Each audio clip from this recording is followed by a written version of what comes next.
জাতীয় দলে ফিরতে মাঠের ক্রিকেটে আরও মনোযোগী হতে চান নুরুল হাসান সোহান। সামনে এই দলের হয়ে অস্ট্রেলিয়া সফরে দারুণ কিছু করে নির্বাচকদের দৃষ্টি আকর্ষণ করা এখন তার লক্ষ্য। নিউজ 24-কে জানান, জিএসএল এর ফাইনালে হারায় কিছুটা আক্ষেপে পড়ছেন সোহান।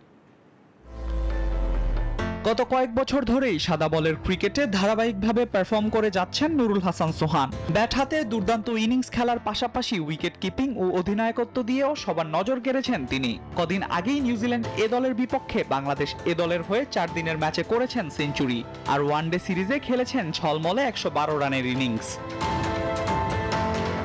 এবছর প্রিমিয়ার লিগেও ধানমন্ডি ক্লাবের হয়ে 11 ম্যাচে 58 করে করেছিলেন 512 রান, যার মধ্যে 2টি সেঞ্চুরি ও 2টি হাফ সেঞ্চুরি রয়েছে তার। গত মৌসুমেও করেছিলেন 495 রান।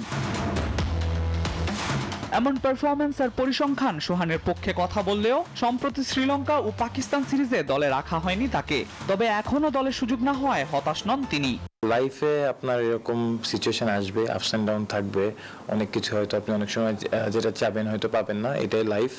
তো এটা নিয়ে আসলে আক্ষেপ বা কারোর উপরে মন খারাপ এরকম কিছু না।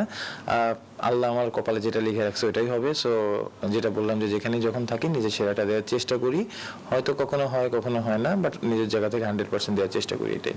আগামী মাসে অস্ট্রেলিয়া সফরে যাবে বাংলাদেশ এ দল, আর এই দলের সাথে অস্ট্রেলিয়া যাবেন সোহানও। আপাতত সেখানেই নিজের ফোকাস রাখতে চান সোহান। আমার কাছে মেইন যেটা লক্ষ্য, আমি যেটা বললাম, যেখানেই খেলি নিজের সেরাটা দেওয়ার চেষ্টা করি, অবশ্যই যেখানে সুযোগ পাবো নিজের সেরাটা দিব। মাঠে নীরবে মনোযোগ সহকারে নিজের কাজটা ঠিকঠাক ভাবেই করে যাচ্ছেন নুরুল হাসান সোহান। এখন এই উইকেট কিপার ব্যাটারের অপেক্ষা শুধু জাতীয় দলে ফেরা। Al Mahmud Fahim, news 24, Dhaka. Gold's Gym across 30+ countries. With over 700+ locations worldwide. Train anywhere, belong everywhere.